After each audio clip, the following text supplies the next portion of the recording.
Before we start, a quick disclaimer. I am not a certified flight instructor.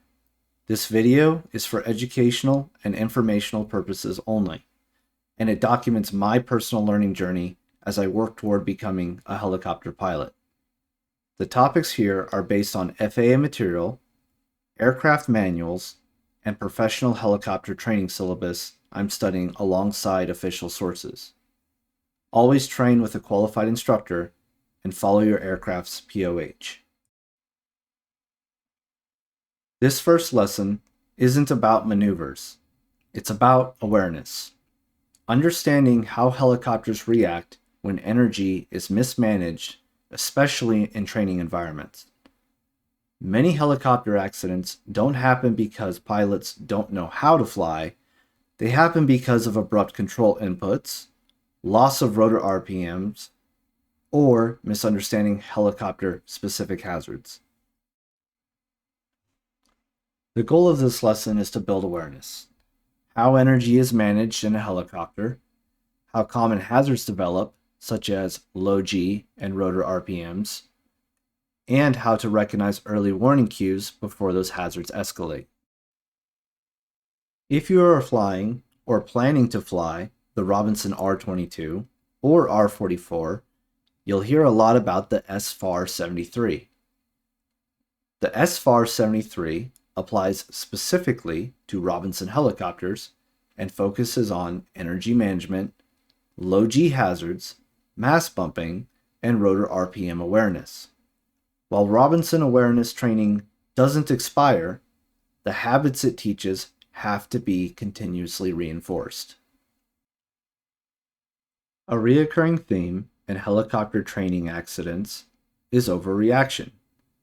In unexpected situations, helicopters don't need aggressive control inputs. They need measured, smooth ones. This is why avoiding a death grip and maintaining smooth control inputs matters so much in helicopter flying. A low G condition occurs when the helicopter experiences near weightlessness. This unloads the rotor system and removes the stabilizing force that normally keeps everything aligned. The danger isn't the sensation itself, it's what happens next if the pilot reacts abruptly. This image helps visualize what's happening during a low G condition.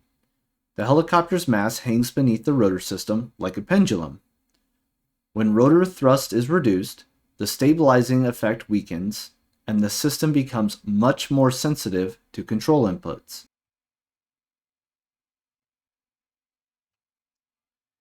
At the start of this clip, we're transitioning from a climb toward a straight and level flight.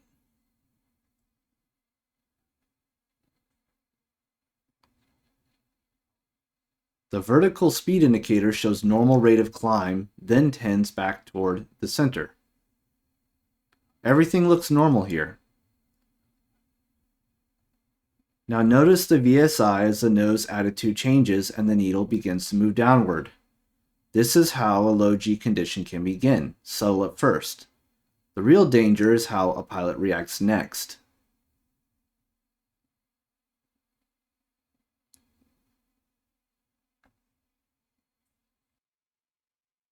Mast bumping occurs when the rotor system contacts the mast or tail structure.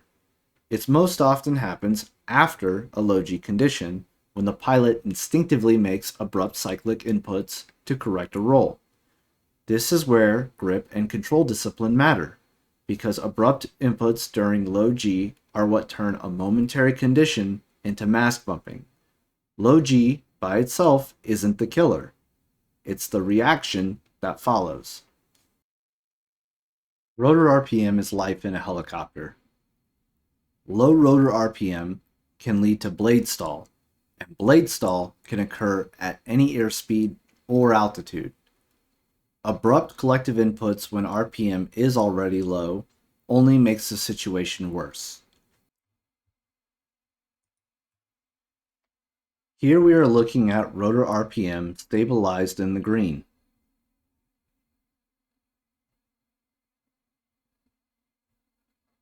Now notice how quickly RPM begins to decay. Rotor RPM doesn't give you much warning, Once it starts to drop, recovery margins shrink fast.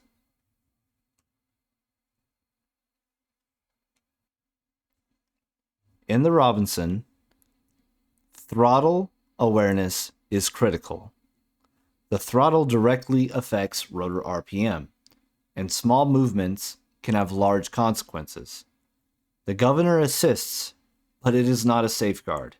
Smooth, deliberate inputs are required at all times. If there's one takeaway from this lesson, it's this. Helicopters reward smoothness and punish abruptness. Always manage energy. Always protect rotor RPMs. And never let tension drive your control inputs. This was Lesson 1, Basic Flight Awareness. I hope you enjoyed the lesson, and if you have any questions, comments, or concerns, I would love to hear your thoughts in the comments section below.